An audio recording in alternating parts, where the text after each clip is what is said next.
Ben is here. Riley? Tyler? Bolton? No. Sophia? Zach? Seals? No. Okay. Christopher Ree? Mario Tier? I can't see his whole name. Mario? No. Okay. Max Holm? Maggie? No. Noah? You're here. Kristen Morel? Are you using the pen? Gabby Amirato. Chloe. Mackenzie. Marcini. You're here. Audrey. Busanich. All right, Gareth. See, this is why I do this in advance. Alexander. Oh my God, okay. Hold on a sec, I gotta cross these off. So Ness. Saya is coming.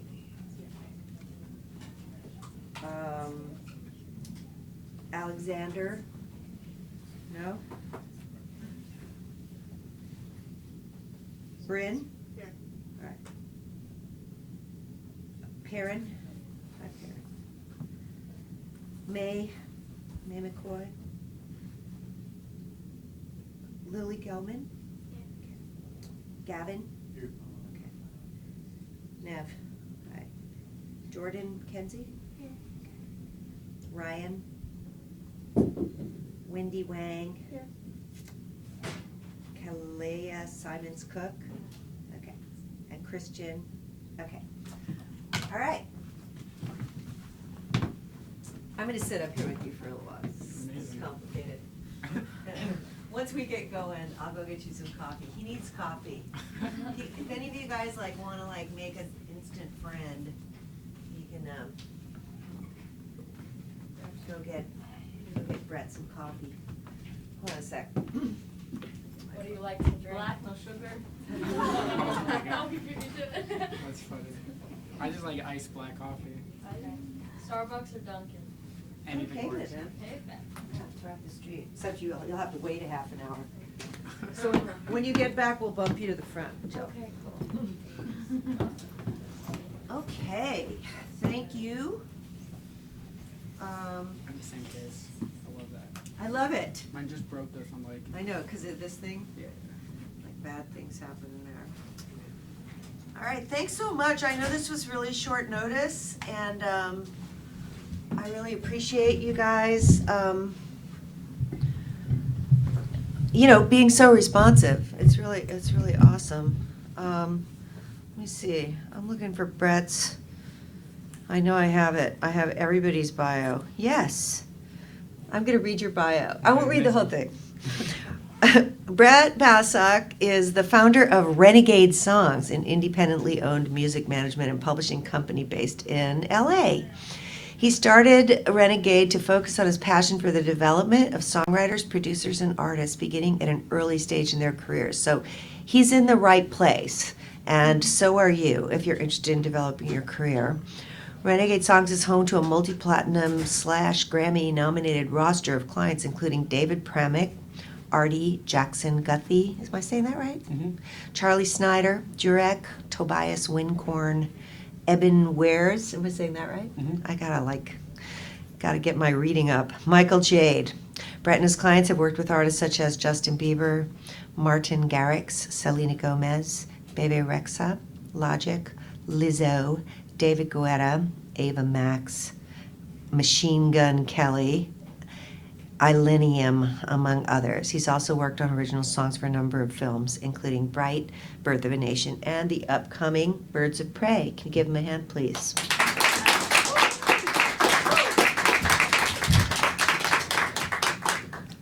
So yeah, we're just going to jump right in. If you are coming in late, can you jot your name down on a piece of paper and come up and let me know that you're here, because we just called. So Sai is not here yet, yeah? All right, that means Jillian's next, and she went out to get coffee, so it's going to be Ben Levy. And do you want to tell us anything about this? It was co-written exercise for top line class. We took turns all individually in class humming melodies over a track with our professor's an R&B producer named Swag. He produces for like her and Kaylani. And our assignment was to patch together the best melodies and to write lyrics for the song. So that's what. Cool.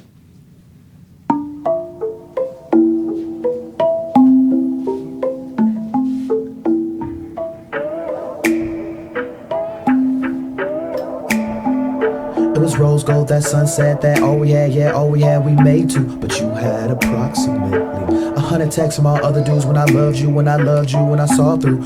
You were still confident, like you ain't leave me all in the dark, that same dark where your heart is with your problems. And I'm the one with issues, cause I'm up late contemplating what I went through. You live, breathe, manipulate, but I've got issues. Don't call, don't text, I don't expect to miss you. Know you thought I'd be a mess, don't need no tissues. Close my eyes to kiss you, cause all you had was issues. Yeah, all you had was issues. Yeah, all you had was issues. Now I'm cozy, and you a has-been, Hasbro toying with me. Knew I should've listened to the homies, cause they ain't know me. Oh, it's my fault, show me. Awesome. Yeah. I think it's cool that you wrote that over a track. I think it brings up like a good point for me, like my school of thought when I think about songwriting. I actually, just I guess to start this whole thing off, I actually find it crazy. I work with a lot of Berkeley kids and I meet a lot of Berkeley kids when they're right out of school. And one of the first things I always ask, I'm like, do you know the difference between a song and a record? Sometimes they don't even know what the difference between Song of the Year at the Grammys is and Record of the Year. And I think it has a lot to do, like, once you strip everything back, what's left, and it's the song. And with that being said, I've had a lot more success in my career finding really great songs and then finding the right producers to help take it to that next step to make it a great record. And it's a lot harder to write great melodies and a great song over a track because it kind of already is putting it in that box. But definitely like those pre-melodies and the hook melody, the way it all kind of comes together, I was actually really impressed. I think there's some really, really, really like good melodies there. Like you could hear like Kaylani or someone like that singing this, and I could see it like really connecting with that the fan base that you're trying to target with that song, which is great. Cool. Yeah. Riley? Hi. Hi, Riley. You want to tell us a little bit about this? So I wrote the top line for this, built the track afterwards. It's for me as an artist, so I'm kind of workshopping, playing with it right now.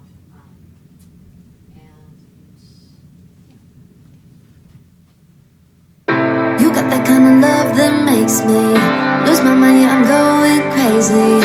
I'm thinking that you might just save me.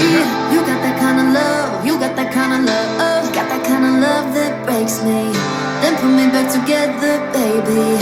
You take me to new heights, yeah, lately. You got that kind of love, you got that kind of love, desire. You're my flames, my fire. I'ma be yours all night, all nighter. You already know that I'm a ride or die, yeah. Too hot to tire. Electrifying. You got that boom boom whole entire body igniting. You so mystifying. It's the way it feels in this space with you. No one else can do the same as you do. You got that kind of love that makes me lose my mind, yeah, I'm going crazy. I'm thinking that you might just save me. You got that kind of love, you got that kind of love, got that kind of love that breaks me, and put me back together, baby. You take me to new heights, yeah, lately. You got that kind of love, you got that kind of love. Get louder, feeling every hour. I'ma be lost in. That's pretty good. Yeah, Riley. I was trying to think of who that reminds me of, which I guess is a good thing that I couldn't really think of something. It's really cool. The production too. I think, I think there's a lot of ways that could go. That could really help. Like, who was it? Were you part of the production on that too, or just the writing? So I co-produced it with another student Okay, cool. Yeah, I mean, I think the production could really help, like, continue to lift that, but your voice and the melodies, everything is really, really, really solid. I definitely think you have a sound there too that you can write like, a body of work like that. Could really come together, like, develop a really core fan base, which is powerful. Awesome. And you guys, if you have further questions, feel free to ask him. Okay, that's kind of, yeah, go Yeah. for it. When you say that the production could lift it, like, what are you thinking? I mean, it could be because I'm sitting behind the speakers, but I think the mix was definitely not great. But that's not songwriting, so it doesn't really matter. But yeah, I think the mix was felt a little bit thin to me, and at least from right here. So I don't know how it sounded to you guys, but I would beef up the production a lot and try and, I don't know. I think it had to do a lot with beefing it up, in my opinion. Thanks, you guys. All right. Did that help, Riley? All right, Sophia. Sophia? All right. You want to tell us anything about this? I wrote this song beginning of May, I think. Shortly after Taylor Swift's Me song came out, and that sort of kind of me. I want to do a flip version of the song, sorta. I think. Of which song? Me song of Taylor Swift. Okay, cool. But I did a Oh, cool. flip idea of it. That was where I went. Yeah. All right.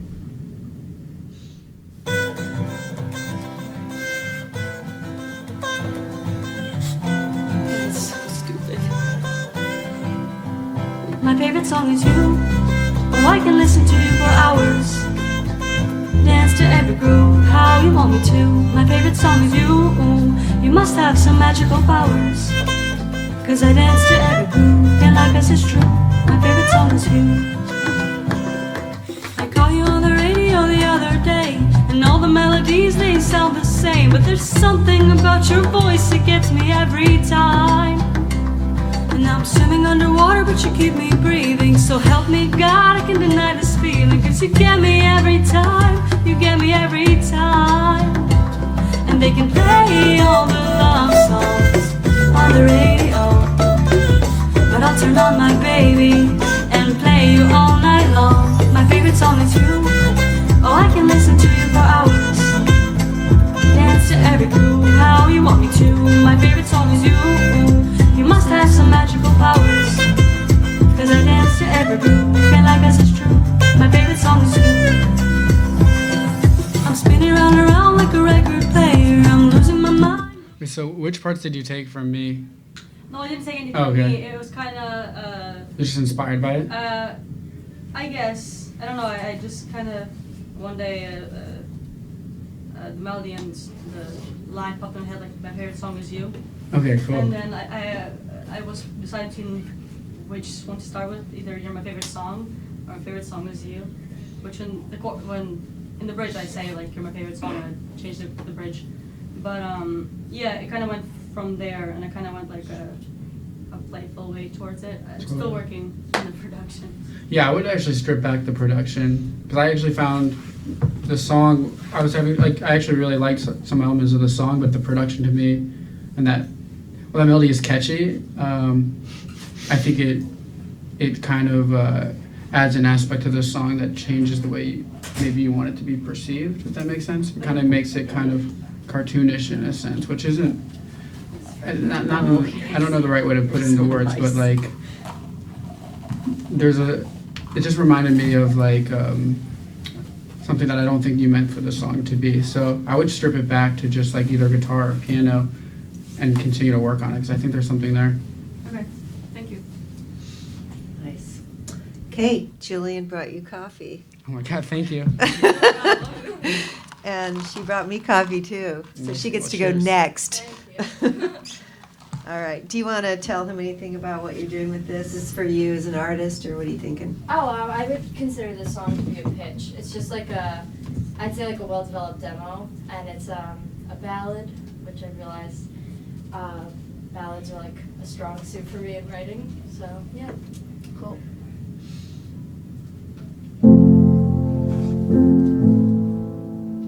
And I am singing it though. Jumped into the sky and fell for you. Let you run the show, I played the fool. Uneasy oceans from all your emotions. Say I'm the only one who gets you. I've been carrying the weight. I keep giving, I give and you take. I'm not selfish for thinking you're helpless and going my own way. Crying, don't beg me for a hand when you're falling down. I won't be your safety net. I'll let you hit the ground, 'cause you let me down. Oh, you let me down, 'cause you let me down. Yeah, you let me down. You say you miss me when you're drunk, but honey, that's not really love. I'm out of breath reading your messages. Our conversations make me numb. I've been carrying the weight. I keep giving, I give and you take. I'm not selfish for thinking you're helpless and going my own way. Crying, don't beg me for a hand when you're falling down. Safety net. I'll let you hit the ground, 'cause you let me down. So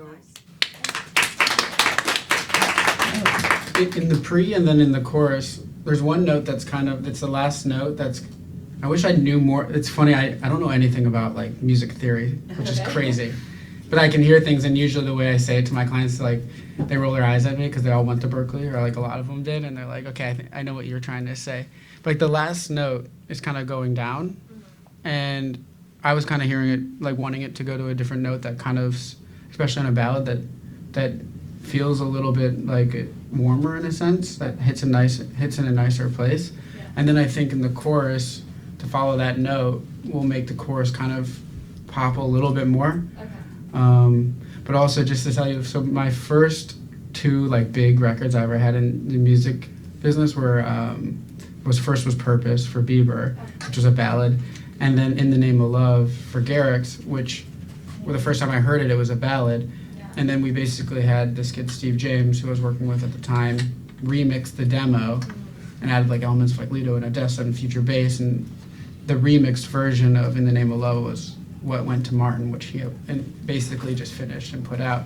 And for years I was like trying to shake off the notion that like people were like, oh, he just does ballads. Like everyone in the music industry is like, oh, he's just a ballad guy. And I would always say, I'm like, yo, I don't just do ballads. I just gravitate towards really great songs that make me feel something. And, you know, I think people perceive those as ballads. But just because something in the most strict form is perceived that way doesn't mean that like finding the right producer or presenting it in a different way makes it just again like a really great record. So I don't think there's anything wrong with stripping it. If you can write your best work when it's just over piano, and then you can bring it in and find someone to make it sound like a record, there's nothing wrong with that. Yeah.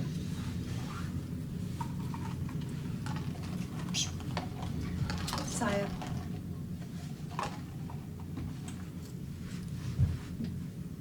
see if I got this back up. No, I didn't. Should I talk about my song, or? Yeah, you want to talk about it? It was kind of out of character for me because usually I write like super personal songs, and I kind of took a personal concept and made it about a different story. So. Okay. Is it for somebody else to sing, or? It could be for someone else, but it could be for me. Is like kind of where I'm at with it. Okay.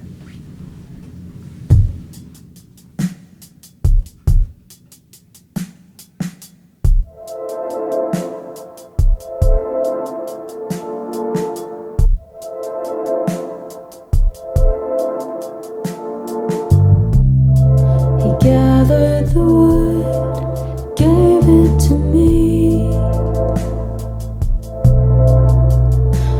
said, build a place we can live. I scrub the walls as he goes to bars. I make his bed, he leaves a mess. But I don't want my life to be built around him, built around him. I can't lose myself. No, I can't lose myself. No, I'm not gonna stay in this house.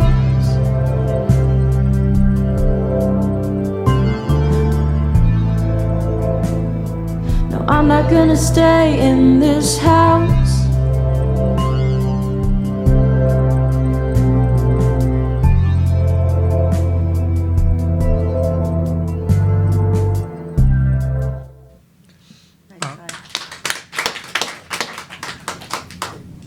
So I actually really like the vibe of that for sure.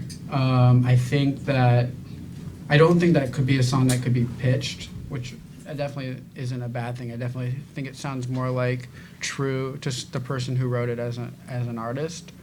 And I think that maybe, and I was trying to connect with, because the melodies are really good, but the lyrics to me were, I was having trouble connecting with them, and I was wondering if maybe it was because of, like, now that I'm thinking about it, maybe it was because you were struggling with, is this for you or is this for someone else? So if you were to go back in on that, I would just really be okay with being vulnerable with the song, because there is something about it that has like an X factor that really makes you want to listen intently to what the lyrics are saying. And if the lyrics aren't saying exactly what you want them to say, then I don't think you're putting the song in the best position to be successful either and reach as many people. So that'd be my advice. Yeah. I just have a question. So, can you specify the difference between the record of the year and song of the year, like a little bit more? Yeah, absolutely.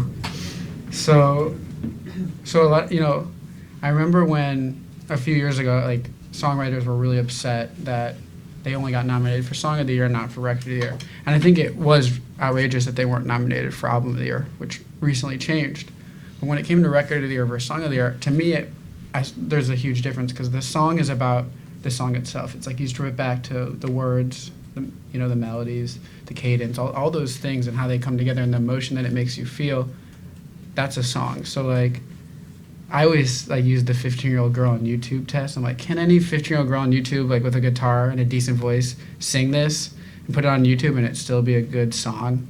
Like Hello by Adele, or like Dancing on My Own by Robin. It's like, no matter the production on it, no matter who's singing it, like, people are gonna like that song. It's the songs that are kind of covered at every karaoke bar because they're great songs. Then you have records that, when it's the artist, it's the production, it's the mixing, the mastering, the sonics. Like, how does this record push music forward? So, like, one of my favorite records of the last 5 years would be like Lean On by Diplo. I just think what that song did for where music was at the time totally pushed the sonics of music forward. But you're not going to really hear anyone strip that back to a song and cover it, because it wasn't about the song. Like, the vocals that are there, but people love them. But for 6 months, no one knew if she was saying, like, focus, fire a gun, I need someone to lean on. Like, no one knows the lyrics, really. It's not about the song. It's about the record. So to me, that would be like a great record. So again, More the production side, then, I guess. Well, and the vocal, the vocal isn't necessarily the person who wrote the song, right? Yeah, that's why it goes to the mixer, it goes to the person who mastered it, it goes to the producers, it goes to the vocalist, it goes to the people that were kind of a part of, like, putting the song together and making it, presenting it in the right way. Not to the people behind it as much, if that makes sense. Okay. Yeah. Okay, Noah, I'm going to play your song.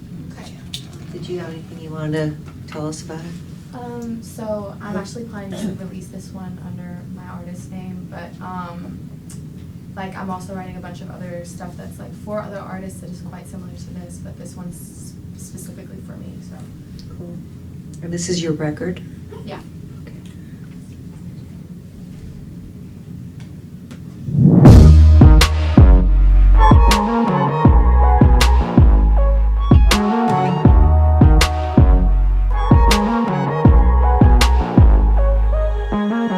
First night, meeting in the west side. You asked whether you would be mine. Lord knows what it's gonna take, 'cause it's you I wanna see tonight. Green grass laying down beside it, while we talk about our what ifs. Sundown as you turn around and our bodies carelessly collide. Look at my eyes. How am I dreaming? I got to tell you how I'm feeling at this time. What are you gonna do? How will you help me through it? Don't you know that we go moving forward to a better time?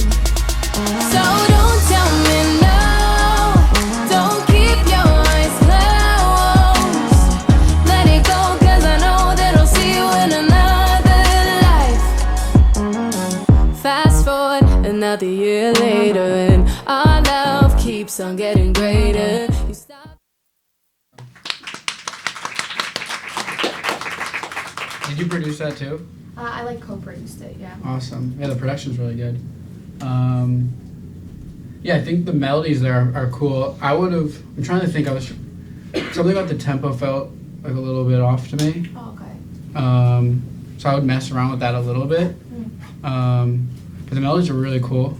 So I would keep writing in that style. And I also want to go off of something that, so like both of you guys said, like the last two people to go. I don't always love to make a huge difference between was this, like when you go into a session, you're like, this one's for me or this one's for someone else.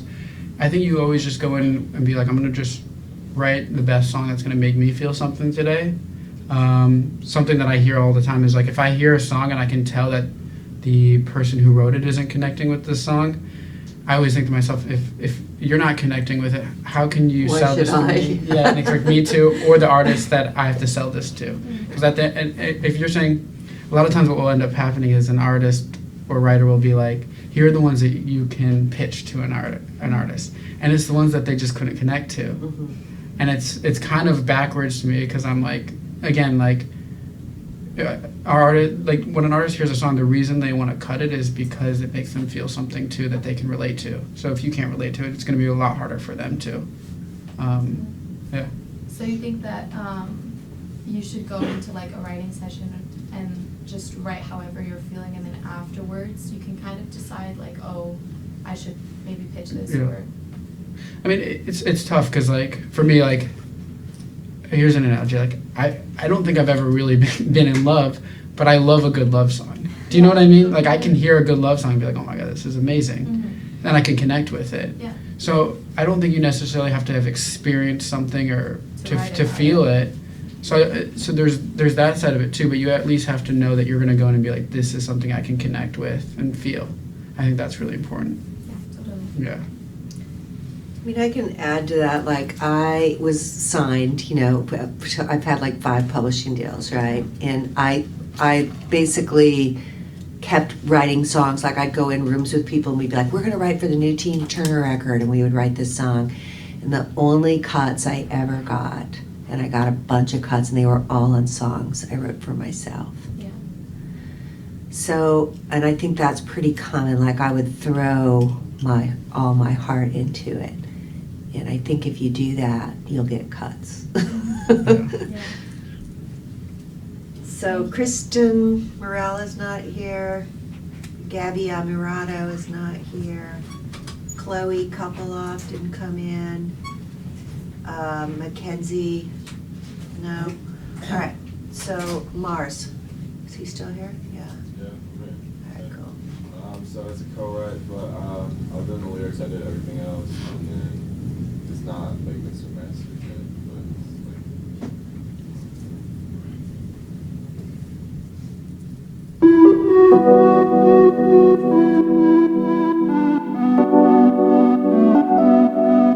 I got cross on the review and I'm breaking a truck, doing 100 over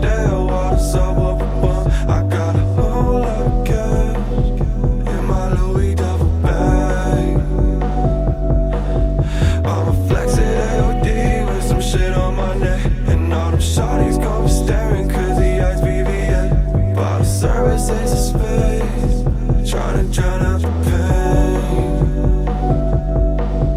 Yeah. Every day, and it's all because of you. I get lost in love. All I ever want to do is get fucked up one time. I'm wasted. I'm wasted.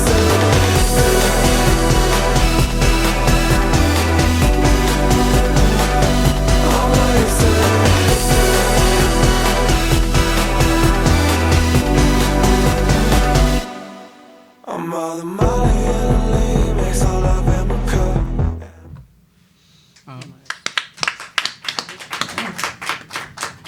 That's really awesome. Like I think I've been saying for 5 years now that when people start to figure out how to take all these really cool things going on across all the different genres and put rock music back in it in a fresh way, it's going to really push music forward. One of the producers that I manage is this guy David Pramick, who went to Berkeley.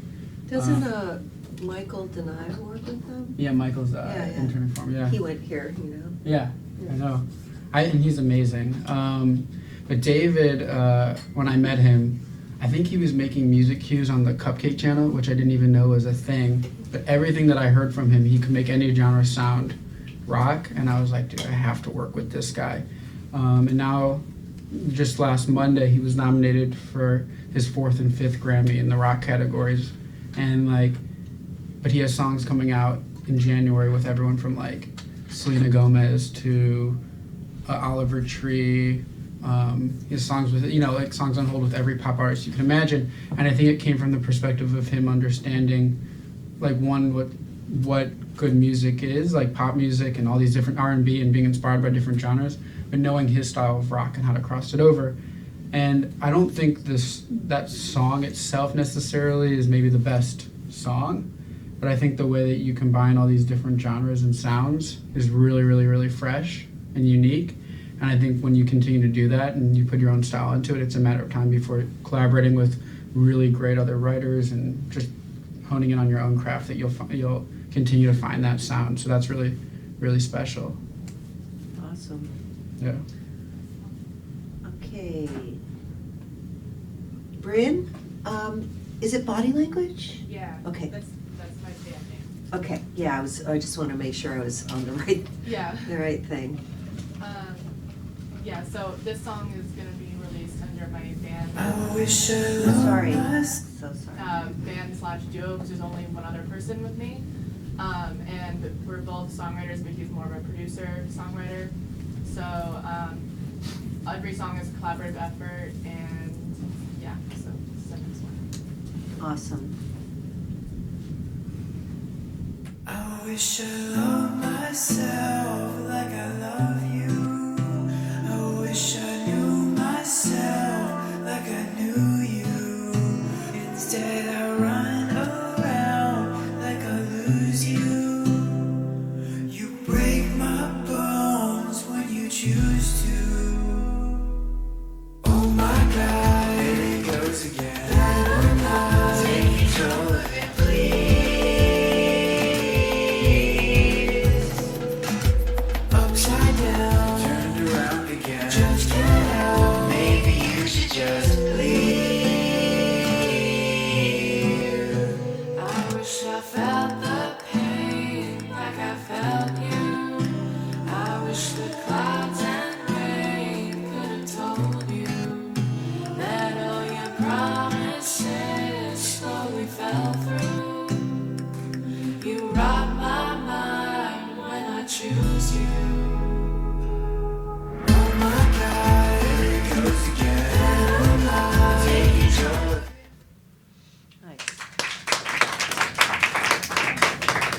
So how many people are in the band? It's only me and him. Okay, cool. That's really cool. It's a fun song. I think I would try keep working on the production of it,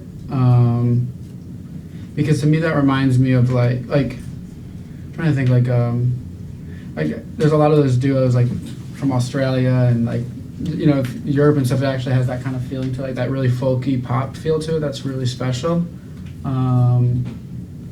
Yeah, I think there's something really cool there, but I would keep working on the production and listen to like of Monsters and of Men. No, wait, what is that? Is that the right band? Yeah. Yeah. Or like Julius and Angus Stone, like those kind of bands, and listen to their productions and their style of writing, because you guys have melodies and like this energy together that really reminds me of those type of artists, and that's really cool. Yeah. Awesome. Okay, Perrin. Hi. It's just a quirky pop song. I'm probably like I might release it, but like honestly, it's just like a song I wrote. So. Cool.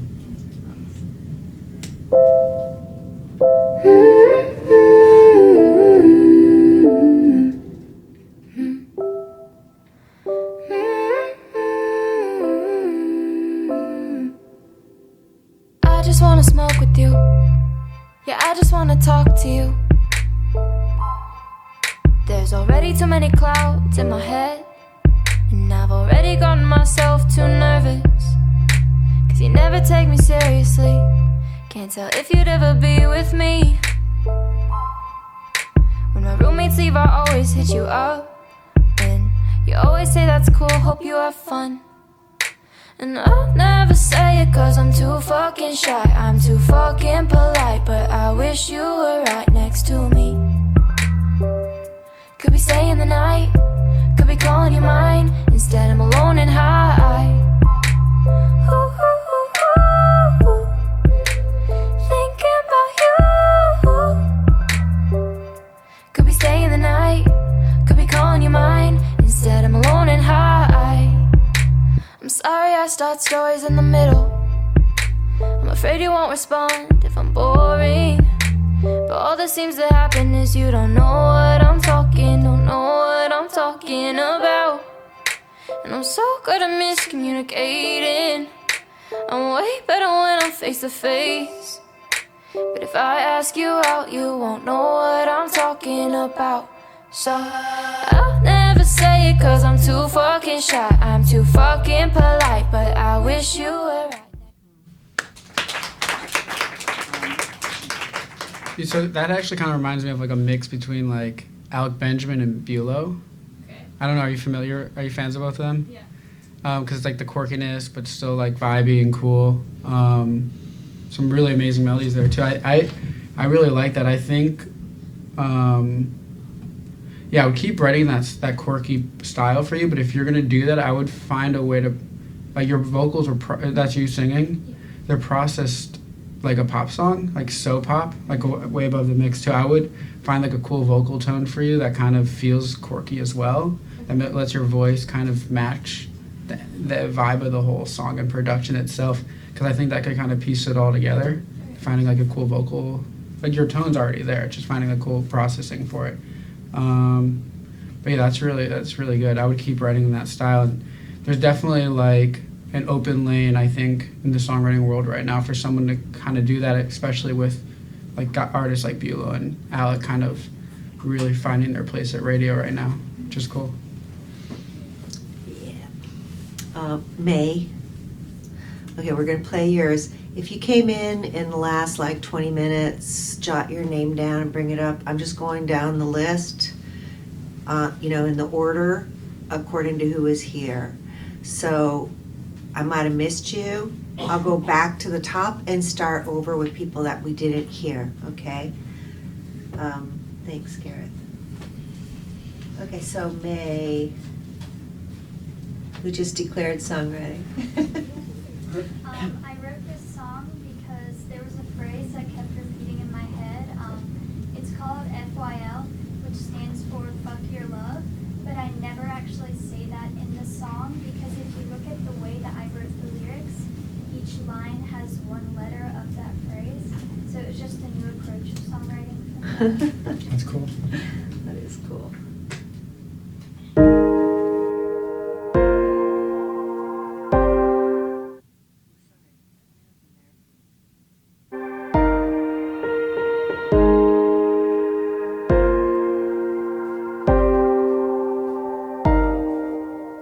Facing the ugly truth, causing emotions to choose. Keeping away from you makes me only scared to say under pressure what I'm thinking of. Really loving another one, overreacting, very hard to think about everything in life. Can you stop not trying? Spend my hours crying over you, who's over me. But I wanted you, you gave me a feeling, and I'll continue prying, since you know I'm dying without knowing how you feel. Can you say clearly if this is real?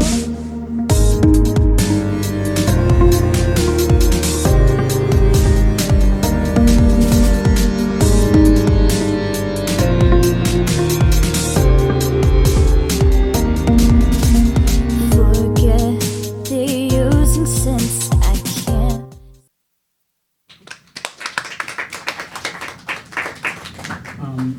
Yeah, that's cool that you were able to do that, and I think I think it definitely sounds more like an artist project song to me than it does something that could be pitched, especially with like the experimental sounds and the production and stuff. But again, there's no way that's a bad thing at all. So I would keep writing like that and continue to find weird ways to make your sound like unique to you. I think that's what makes someone special. So it's really good. Lily. Yeah, that's me. Hi, I'm Lily. I wrote the song that Timmy played, produced it, and I'm singing on it. And it's part of an EP that I wrote this past year. Cool.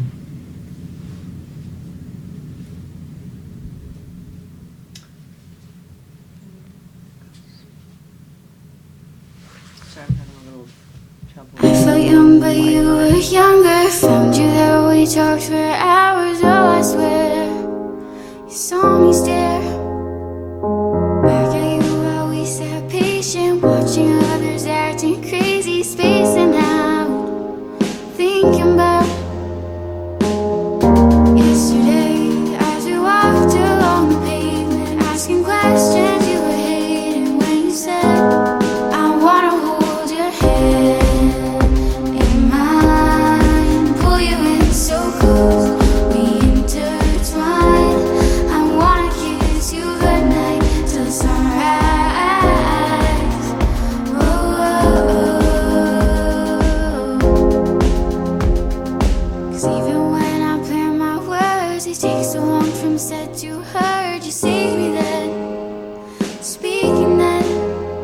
'Cause you saw what I couldn't see, standing there, oh, you saw me. All I knew was I wanted you. Yesterday, all alone, we were together, as if you could hear the chatter in my head. When you said, I wanna hold your hand in mine, pull you in so close, we intertwine. I wanna kiss you the night till the sunrise. Oh, oh, oh.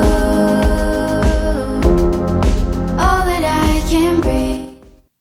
Cool. Yeah, that pre-melody is amazing. Yeah, there's some really beautiful melodies there. I would say that in the piano, like the chords, like it's a really awesome song. I could give you some notes on the production too. I definitely think the weakest point would be like the drums and everything. They feel like a little like live to me. I think you could go more programmed. Like that snare could become a kick. I think, in my opinion. If there's someone in like who's a production major here who's like you really love the way they do like organic sounding programmed drums, I would just approach them to see if they're willing to help, because that could help really like help the song flourish in a big way. Yeah. Gavin, are you here?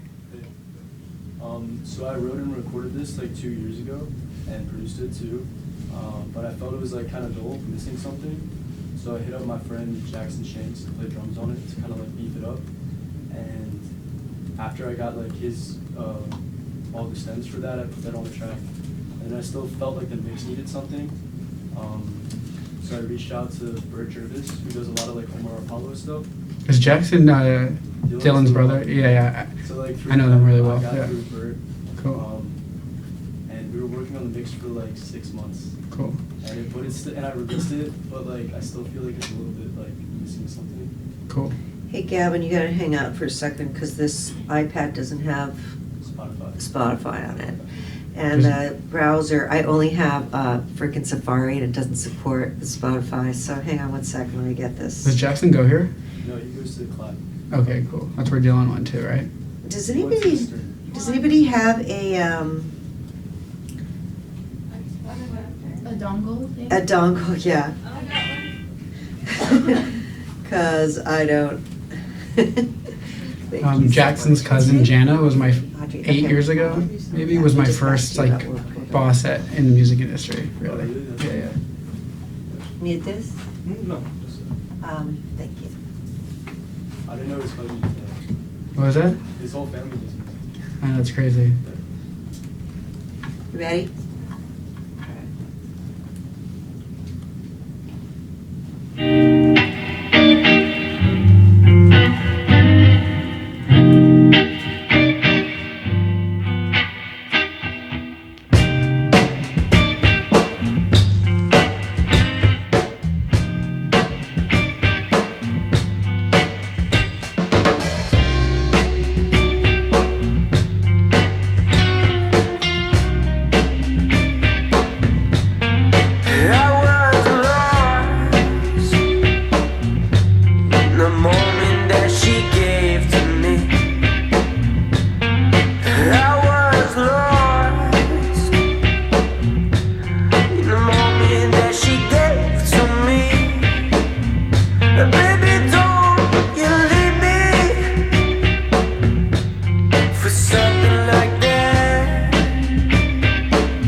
Running through my head, for snare radius, running through my head.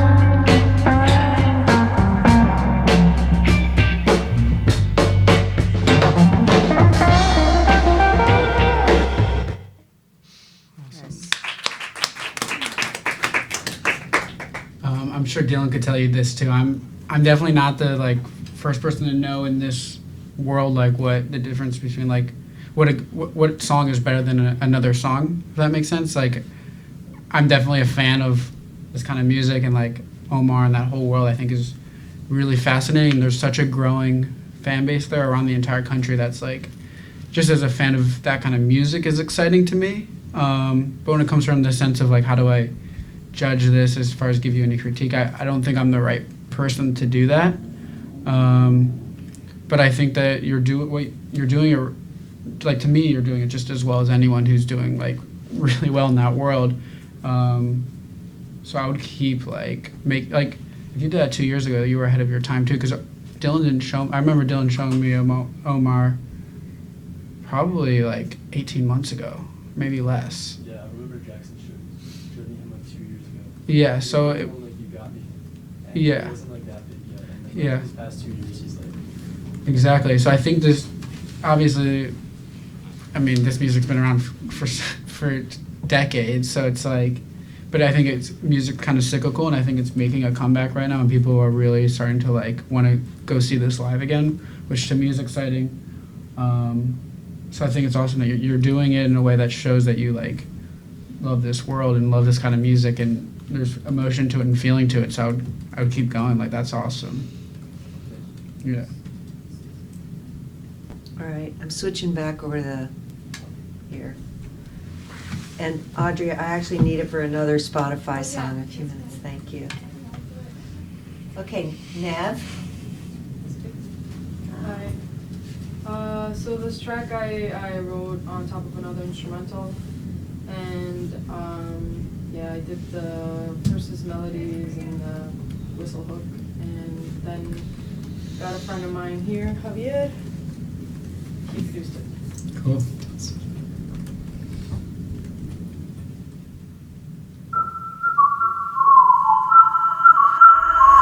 I've been clean my whole life, never took no drug nor drank.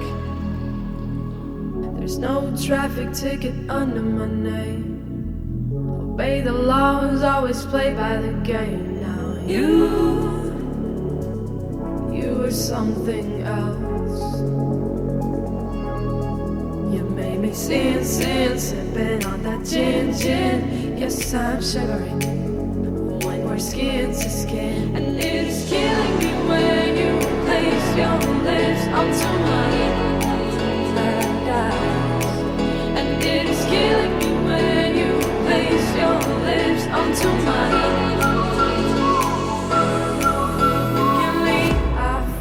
Like a leaf, I fall to the ground. Paradise.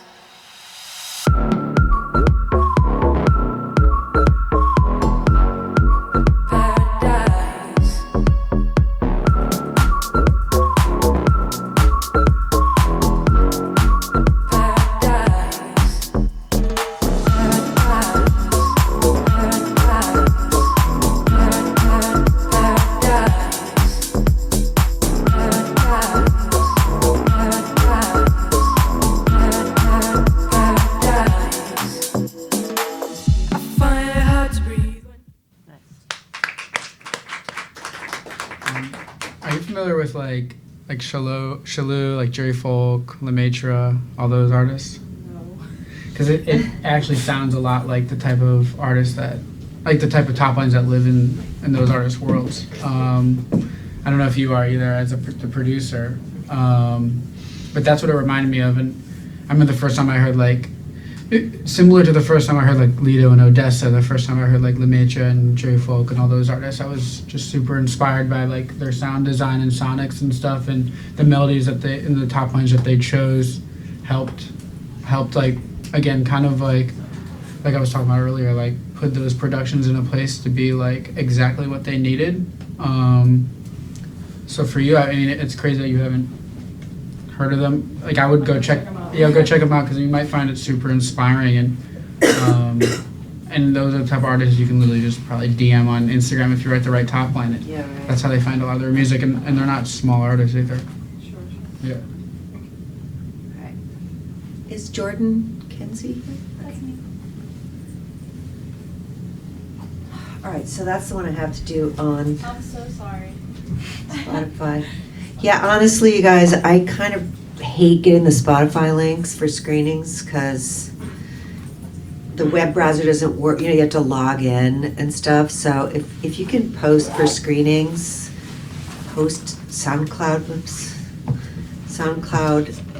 even if, you know, it's a private link, just make sure you get a share link and don't copy it out of the URL, because if it's private, it won't play.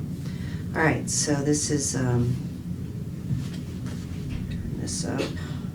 I guess I can set summer's dead and I am closing all my windows. I'll keep your secrets somewhere safe, and then I'll burn them when it gets cold. Headlight nights, put away taillights, leave my driveway. I remember everything,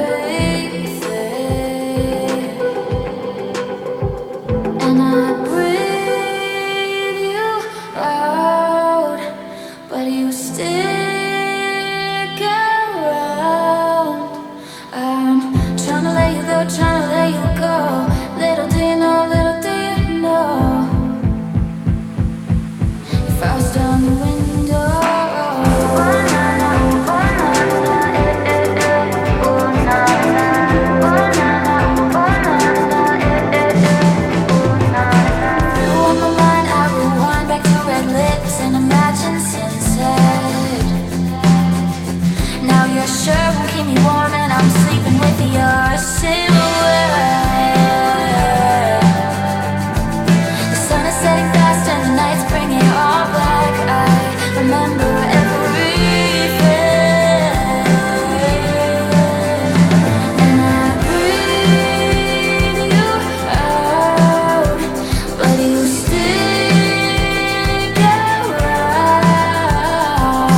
So what's the story behind it?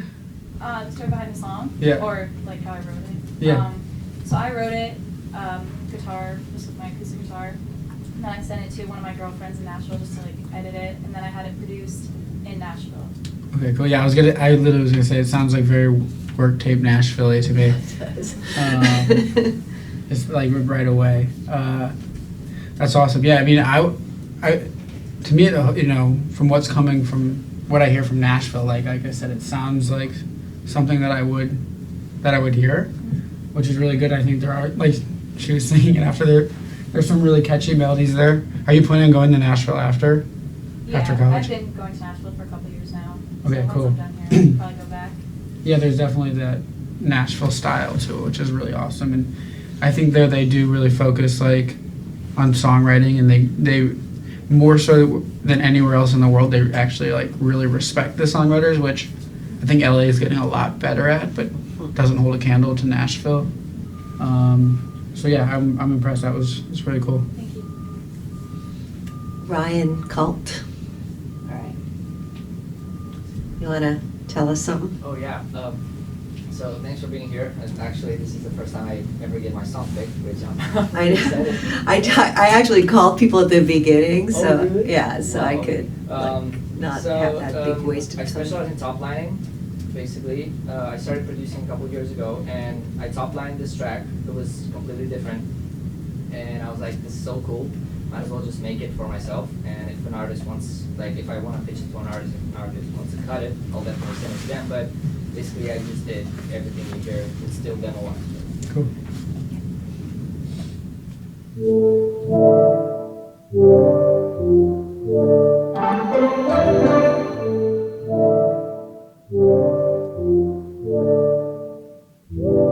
Haven't heard from you in a while, girl. What you doing hitting my phone so late at night? Are you drunk or you can't sleep? I'm a double tap, let me call you back, yeah. I bet you can't spell love without me. I got this feeling that you might be sorry now. Yeah, you had me once and that was lucky.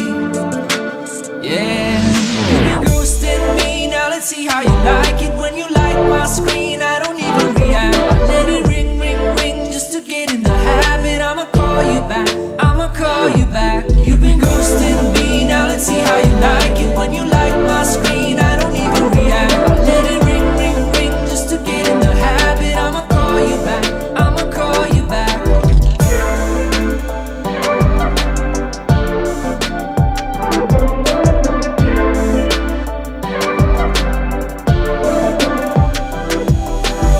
Have you got something new you wanna tell me?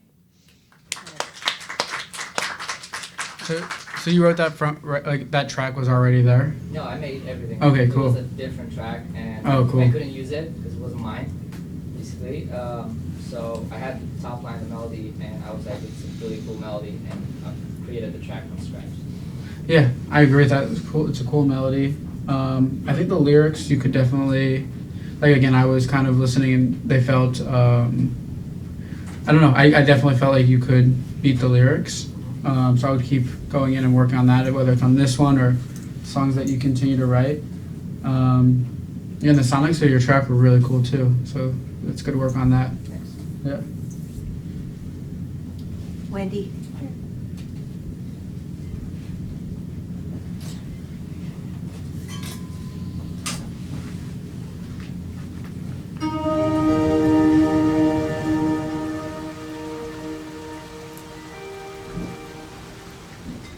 I don't usually like rain unless it's from a scene in the movies. Those kinds that tear our hearts apart when lovers part. Hey, but there's a type of rain that most people see at least once in a lifetime. They're special and one of a kind, but they never last forever. We're dancing in the blue rain, knowing our love will soon end. Watching this poisonous touch killing our eyes. pretty, but it's basically suicide. But it's too late to stop now. I don't usually like rain, unless I'm in bed and it's helping me fall asleep. The pouring ones or drizzling ones making sounds to soothe our minds.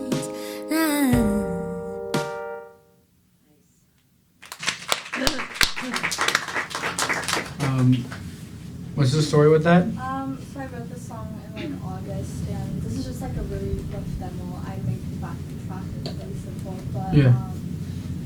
Yeah, I wrote it on guitar originally. Cool. Yeah, I mean, it actually kind of reminds me. I mean, your voice is awesome. The melodies, I think, are crazy. But it kind of reminds me of that whole like, do you know like Ambar Lucid or obviously Clairo and the whole bedroom pop world. Like, you have elements of that. I think the production, the mix, could go actually way more in that direction. I don't be afraid to like. I remember the first time I was hearing like Clairo's music, I was like, why are her vocals, like why is she hiding her vocals? Like I think there's an extent to it, but I think you could definitely, like the production could take a step in that direction. It would help with the song feeling it, because those melodies are crazy, and I don't think in that world there's a lot of people who are actually like hitting those notes and singing melodies like that, so you would definitely stand out. It's really good. Thank you so much.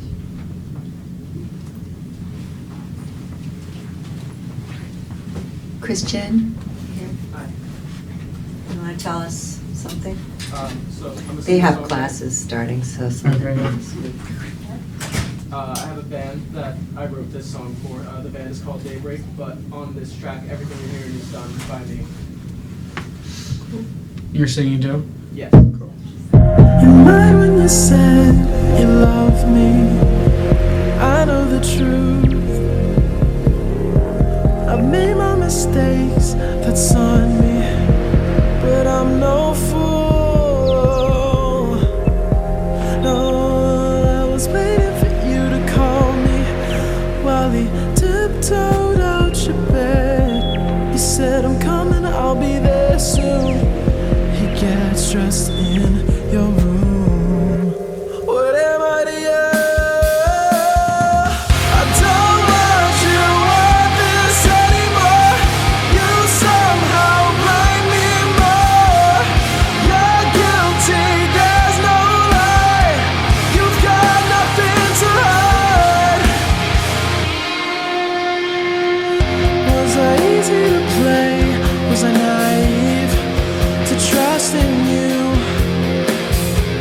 And heavy-hearted I lay awake, way down for your sake.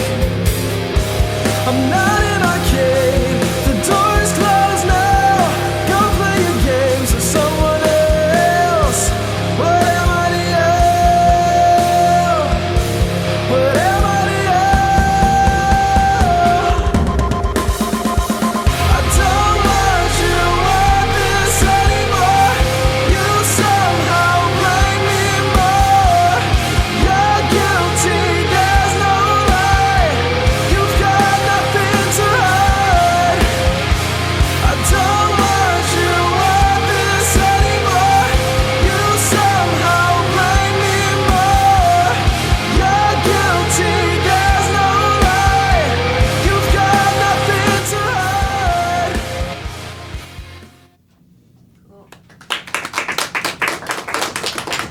Who are some bands that you like right now? Too Close to Touch, Issues, 3 Days Grace, Amorosa, Cool. stuff like that. Yeah, I for sure hear that. I was out in Michigan last year when I Prevail. Do you know who they are? Yeah, When they yeah. were doing their album, that David was one of the producers on it, and it just got nominated for the 2 Grammys last week. Definitely has elements of that. It reminded me of that for sure. I would work on the production though. I think that actually one of the issues that I remember David ran into early on in his, like him working with that band, was trying to push them to pop, especially with the production. I think you can take some of the melodies pop and actually like convince those fans that it's not pop music, but through the production still being true to what those fans and who those artists are and want to hear. So I think the production and the mixing leaned way more pop than I think it should have gone. And again, that was just from personal experience of watching, again, David just like, which through that whole process, learning how to like be a part of a project that has such a core fan base where this band can sell thousands and thousands of tickets to people that like I didn't even know existed, and be so well respected in their world, but then also want to have records that could appeal to more masses. And it's understanding that balance between the two, and it comes down to like understanding how to songwrite in a way that those fans can love, but also the masses can love, but still keeping that production as true to who the artist is as possible. Okay. Yeah.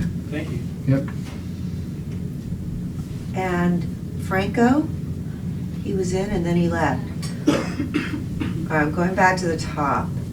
So Sam Siebert, no. Ness Silva, no. All right, Riley, we heard Tyler, no. Zach Seals, Chris Faree, Max Holm, Gabby Amirado, Chloe, Mackenzie, and Audrey. All right, so sorry, here we go.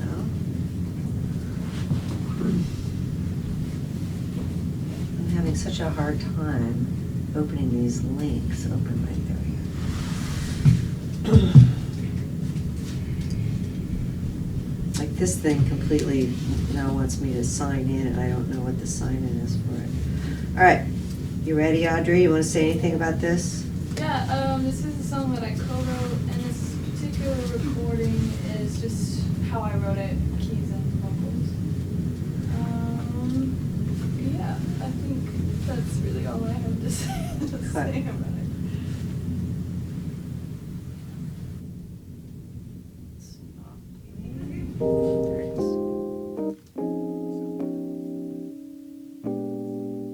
So here we are, haven't gone too far. Staring at the clock, watching seconds pass. It's been a little while since you've asked me about my day, like you'd care anyways. There's a couple locking eyes 2 tables away, but I've never seen you look at me that way. Oh, tell me please, is this where you want to be? Do you really love me, or are you just bored? 'Cause I've been spending time that I can't afford. Give me what you have, but I'm wanting more.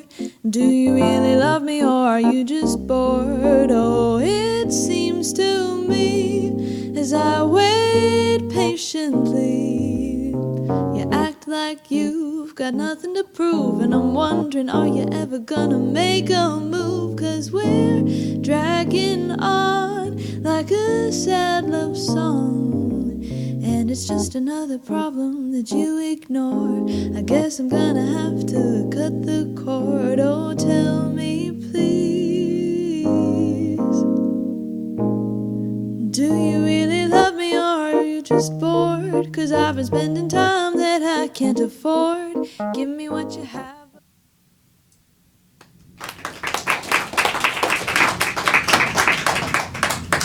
Oh, yeah, I mean, that's a really pretty song. I think from my perspective, like, to me it sounds more like an artist song than, which, is that the intent?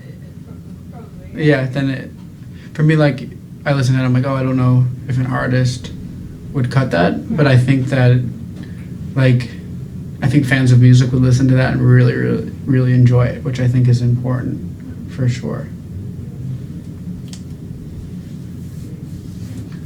Okay, Gareth, you still here? All right. You want to tell him? So remember the time when you went to my R&B class and I wrote this one song with like cool lyrics? Yeah. So this is the same song, but I changed the beat and added a new section to it. Awesome. Yeah. All right, this is taking a while to, so let me get back here. This is complicated, man. I'm glad I didn't expect you to do. No, I'm so bad with technology. Definitely very complex situation going on up here. Hold on a sec. Let me open this. Yeah, it's like, okay.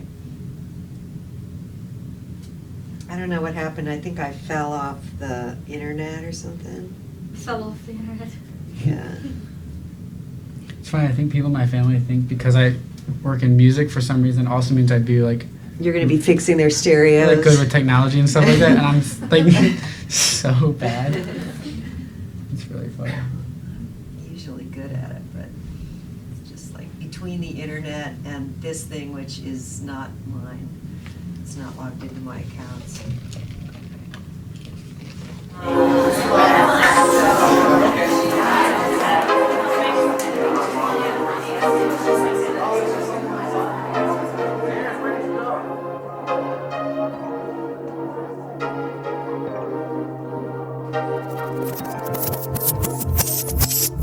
Secrets I won't tell nobody. Late nights I got a little too crazy. I be doing things that I never really do. If my mom finds out, she gon' really lose her cool. I blame it on the drugs and the lights and the booze. Blame it on the blunt and the way that she move. Who's lying? I'm just trying to be cool. Who's lying? I ain't really all that cool, but I'm running with this front. To my friends and that I'm fine. Made them think I'm put together, that I'm moving up the ladder. Now my head's be in the cloud. Got a little bigger crowd, that's true. But if you really knew the truth, all the things I did, I had to do, yeah, yeah. Cause when they focus on you, all eyes on you. Face my face and on my body. Gotta fake it till you make it, I ain't stop until I make it, ay, yeah. Cause when they focus on you, all eyes on you. White lies on lies, more drugs, more highs. And myself, I'm living life, but deep inside I'm hurting, but I keep it out of sight. There's a void inside my chest that I pray healing time. Things I won't tell nobody, cause there's no. I just picked up my phone. That's all good. I mean, I can speak on that already. I think. Yeah, all right, good. Your tone's incredible. Like there's something so unique about it that I can't even put my finger on. Yeah. That's really cool. And technically, like the melodies they're dope. The lyrics are cool. The production's cool. I will say the way it's all coming together for me though, like I think you have something special in every aspect of what you're doing. But I think the puzzle pieces could come together in a way where sonically it sounds like more so like something that no one's ever heard before. Because right now the way it's presented, I think on first listen, the normal listeners can be like, oh, I've heard stuff like this before. But I think you have an opportunity with like all these special elements to what you're doing for that to not be the case and for the case to be like, oh, wow, I've never heard anything like this. And I would continue to push yourself, whether it's with like maybe other producers or collaborators or whatever it has to be to like help bring these other elements into what you're doing to help take it to that next level. Because I think when you do it, there could be something really special there. Okay, let me go for R&B, like Latin R&B style. But then I was also like see it going like really electro pop and like really pop, so I'm not sure.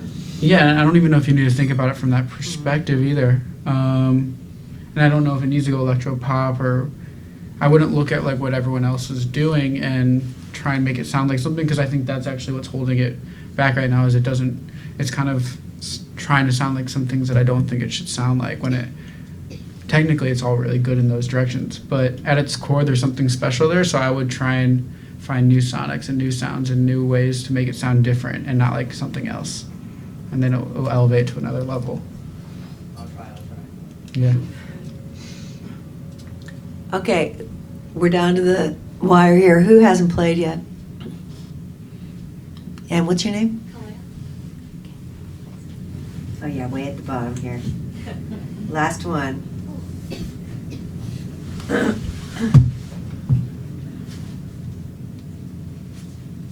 my God, what the hell? It's so weird. All right, now it wants me to get Chrome. All right, I think I have it already, man. What happened here? Okay, sorry. Like, did I not play like 20 SoundCloud links from here before? I did, So right? weird, yeah. Like, suddenly it's like, no. Okay, let me try this.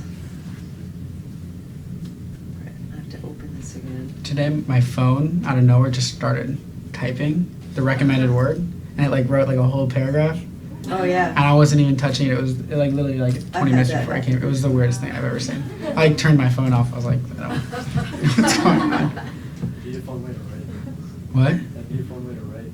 It was so weird. Control? Yeah. You want to tell us anything? Or? Oh, sure. I wrote this one a year and a half ago. It was the first song of mine that was fully produced by two producers in Quebec, who I've since worked with as a co-producer and writer.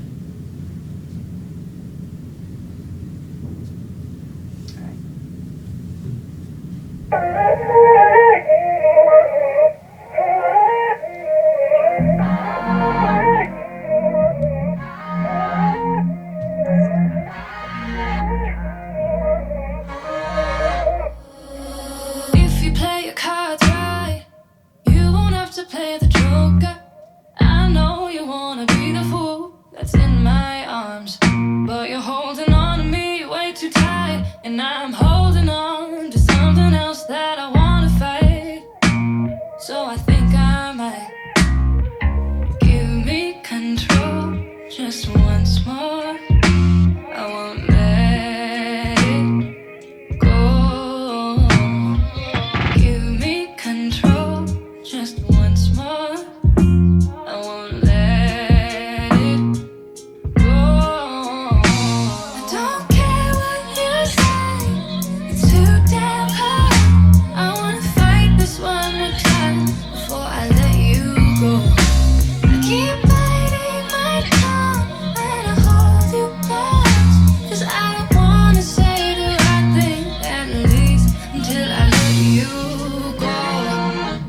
Go until I let you go. No, no, until I let you go.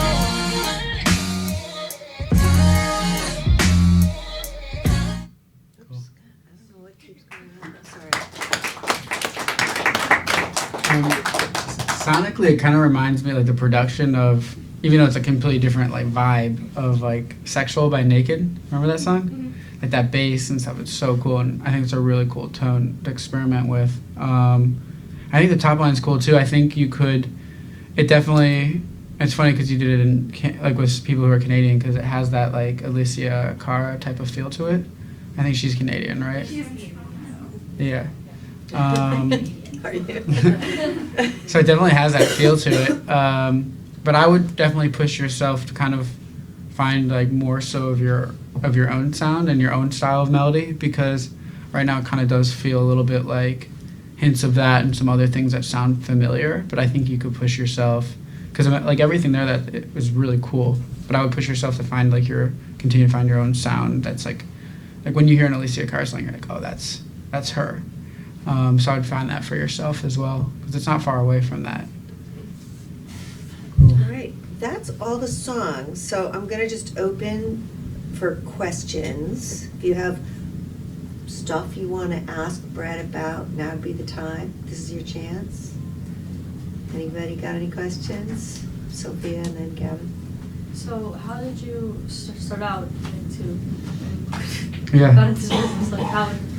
So, long story short, I grew up in Connecticut, not too far from here, and I actually wanted to be in film. I wanted to be a movie director and producer, but because the way my brain worked was like I was never like the best actor. I played guitar, but not as well as anyone. Like I was never the best at any single thing, but I always kind of knew how to put like the puzzle pieces together and help know who was talented and put them in a position to be successful, if that makes sense. I think that was always kind of my talent. But being like 15 years old, 16, and trying to make a movie was really hard. But then I remember it was like a charity thing. I put together a concert, like a battle of the bands, and I put like $100 into this show, and I got like a bunch of local bands and rented a venue and got a sound guy, and it was kind of like the same type of side of my brain, which was like putting the pieces together. And that show made $1,000 like for a charity, and I was like, wow, that was really cool, and I kind of had this really euphoric moment. And then over the next 3 years, I became like, from 15 to 18, I became like a pretty big music promoter in Connecticut in the emo scene, doing like 300 to 500 cap venues and stuff. And then I was going to college in Indiana, and the summer before I was leaving, I was interning at an agency, and I met someone at Atlantic Records who offered me a job, and one thing led to another, and I was at Atlantic for 3.5 years. Every summer I would either be in LA or New York doing music research and scouting, different things like that. But what was cool is that every time I would go out to LA, when I first went out there, the only people I knew in LA were these 2 guys from my school in Indiana that were out in LA trying to be songwriters. So they would let me sleep on their couch when I would go out there. And the first summer I slept on their couch for $500 for 2 months. And then the next summer they gave me a room in their house, which I was really stoked about. And just through being around them and the whole songwriter world, I just fell in love with that community and realized that they were so underappreciated, that like the whole songwriter community in LA. And some of my close friends at the time were people like Emily Warren and Clay Angelidis, and Dan Weber and Bryce Fox were the 2 that I was staying with. And there was just like this really cool bubbling community, and then watching like Emily have her first hit, and there's different things like that was just so exciting. And for me, like when I was 21, so this was 5 years ago, I decided to leave Atlantic and start representing songwriters and producers. I didn't really know what to expect. It was kind of just like I wanted to try something out. And then the first session I ever set up was for this guy Eben, who was a friend of mine who used to play in local bands in Connecticut, and this guy Steve James, who I'd found making remixes on SoundCloud. And I put them in the studio together with Pooh Bear, and they wrote Purpose for Justin Bieber that day.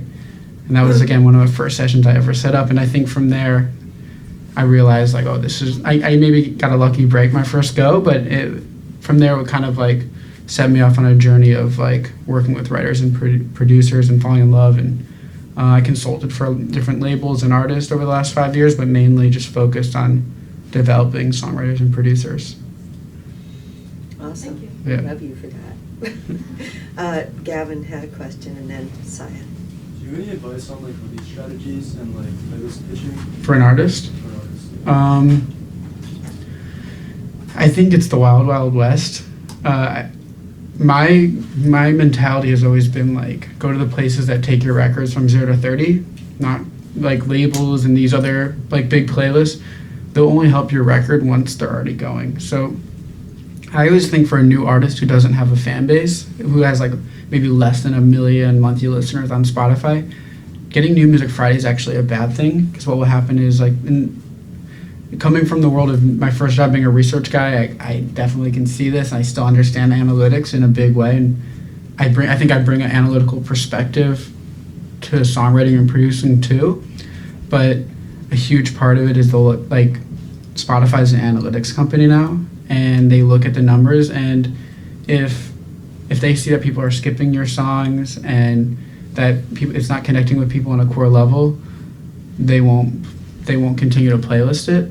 So what you really want to do is find like the curators who are in your community of the type of music you're making. So like for you, like look at who some of the first people to get behind Omar Apollo are. Look at the playlists and the YouTube channels that have 10,000 followers, but the engagement's really, really high, and get your music there first so that you build a really core fan base. And then when you get New Music Friday, you'll know that worst case, like that song doesn't connect with my mom. That's okay, if she skips it, because you'll have a core fan base of people that are listening to it every day.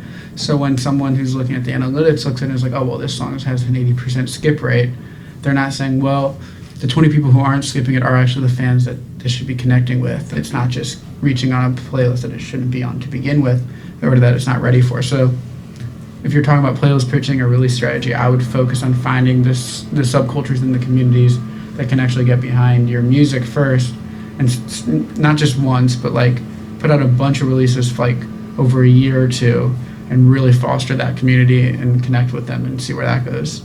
So like a consistent, smaller fan base is much more meaningful? Yeah, I mean, I one time heard like 70% of all stats are made up. Including that one. Including this one. but like the truth is like I've heard this many times, like, okay, on average, like the top 10% of your fans will probably make up around 90% of your revenue. And I don't know how true that is, but I think the sentiment is there of like foster that 10% really high. Make sure that they like everything you do and they want to touch, like they want to buy, they want to, you know, purchase your merch, listen to, go to your shows, like be a part of your world. And I think with the kind of music that you're making, there is a really incredible, strong subculture that's building there that you can foster. So dive headfirst into it and not worry about what's going on outside of that. And when your music is ready and you have the right song that's ready to spread outside of it, it will organically without you having to try, because your fans will push it there. And you can continue to focus on building that community. I think that's really important. So would you say like release like? You've had 3 questions Sorry. now. One more and then we're gonna move, okay? Sorry. Would you say like release? So just like release as much stuff as possible, or like? No, I mean you gotta have a strategy. Yeah. Yeah. Don't be afraid to. Yeah, I wouldn't be afraid to. I mean, they should, so what do you mean what by release, I guess, is the On like question? Spotify and streaming services. Spotify and sending it out to streaming services. So Yeah. how often should they do that? I think it's different for every artist. Again, I think if you're trying to foster a community, like once every 6 weeks to 2 months isn't a bad thing if you have that amount of music. But you also have to realize once you start putting out music in a consistent way like that, people are going to start to expect it. So make sure that the quality is really good if you're going to do that. And you continue to put out music that has, like, that fosters the same community. Because if you put out one song that sounds a certain way and then 6 weeks later it's a different type of song, there's no consistency there. And I think it's the same thing like building a brand. It's like, branding is really just the consistency and aesthetic, right? And the aesthetic is the way it feels or sounds or whatever it is. So if you're constantly changing the aesthetic and the way things look and the way things sound on every release, there's no brand, and it's gonna be really hard for people to get behind it. So you gotta make sure that's all super tight if you're gonna be releasing a lot of music. And Saya, you had a question? Oh yeah, I was wondering what your advice is for like practicing writing songs for other artists and like TV shows and things like that. When Yeah. you're so used to writing for your personal songs, I would say just, again, make sure that you can, like, you feel emotion from it. I think one of the most lucrative songs that I've been a part of, which you might not even know, it was a really, really big sync song that was the opening credits to Bright, but it had Logic and Rag and Bone Man on it, was a song called Broken People. And one of my writers wrote that when I think he was blacked out at 5 a.m. on a trip to Nashville with one of his friends. Like, they drank too much whiskey one night, and Lily sent me a voice note recording of them screaming into the mic, mumbling, "We're broken people." And a year or two later, I was watching the movie and I had the idea to, like, oh, we should look at that melody and reproduce it and see what happens with it. But I mean, that's an extreme case, but for that instance, it was like, Just black out. no, not really. But in that instance, it came purely from a place of like, they were literally just screaming like, "We're broken people, nah, nah, nah," or whatever they were saying. And it worked in the context of a movie about like orcs getting beaten down by society or whatever the movie was about. But I would say that, like, again, it's an extreme situation, but in any sense of it, like, make sure that when you're writing a song that you feel the emotion of it, because again, like I said, if you can't, then someone else can, and that's the only advice I can really give as far as like in the songwriting. But I will also say this because I think it touches a little bit on something else, but maybe you didn't ask it. But the advice that I'll give as far as like pitching your songs too, which I think is really important. What's made me successful is understanding like a couple of things. One, the bar has to be really, really high. But I would say, like, trying to put this in the right words, like, sorry. I just blanked out on what I was saying. Well, No, hold on. So basically, when you're pitching a song, I think that what I was going to say is like know your audience. For me, I think a lot of times people are like, "Oh, you're such a good salesman," and I'm like, I'm actually like a terrible salesman. The truth is I just don't sell something that I wouldn't buy myself. So as someone who has worked with, like, for Elenium, for example, for a few years, I was the person that people were pitching songs to for him. So I kind of had a level of expectation where I was like, okay, I'm not going to take a song. Like, I'm going to know who he is as an artist, the song, that, you know, the caliber of the song has to be really high. You know, I consult, even after I left Atlantic in 2014, I went back there in 2016 as a consultant and was there until about like 2 months ago. People were constantly pitching me songs. So for me, I was always like, okay, I know what gets my attention, and it's really important for me to know, like, who is my audience. So for me, for example, like, people know that I gravitate towards music that feels a little rock or pop or emotional. Maybe if you play me a song that leans a little bit urban or R&B, I might enjoy it, but I might not know the difference between what's good and great there. And I think to pitch your song successfully, you have to know the difference between, like, is this a good song or a great song? And you have to know the A&R that you're pitching it to, or the artist or their manager, and know, like, okay, this is the type of music that they enjoy. So again, that's what I was trying to say, is like, when you're pitching songs, if you want to increase your probability of success, is like just to know your audience and have a really high bar of being like, if you pitch, 10 songs that maybe aren't your best work, just to say that you're pitching it, on that 11th song that might be your best one, your credibility might go down, and you might have hurt your chances of being listened to in a way that puts you in the best position to be successful. And that goes, like, once you're out in LA, New York, Nashville, like, pitching it to anybody, it's really, really important. Man, that was some really good information that you guys just got. I hope you're paying attention. The Spotify stuff and the pitching stuff. Any more questions? Christian? You talked a little bit about the I Prevail record, and you said that David had some problems running into balancing the kind of pop sound with, like, the rock core of what the record was. If you know any more about that, could you speak on breaking through that sort of process or that issue? Yeah, I mean, I think they were in a good situation in the sense that they had two producers. They had David, who is a pop producer who understands how to make pop music feel rock.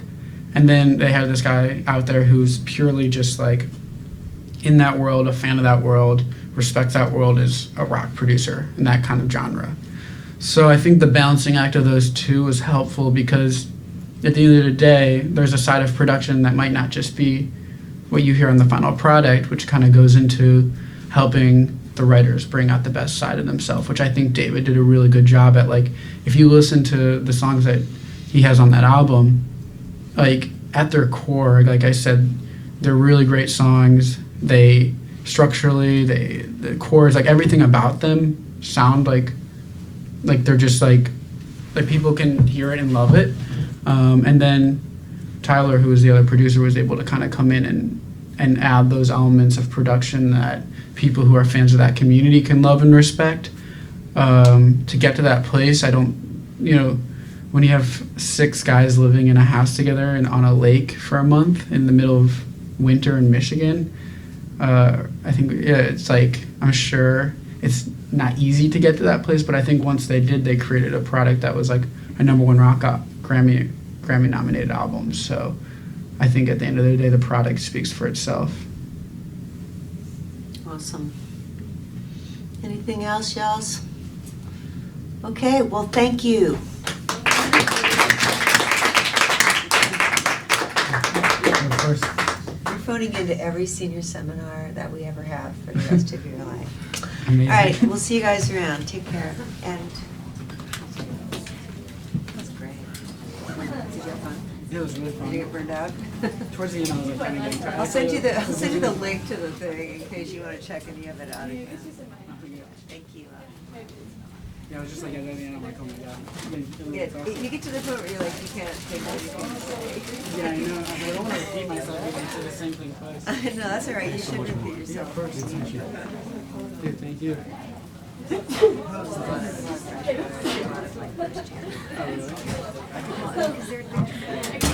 really? Got a lot of raw shit, and then some of that you're gonna see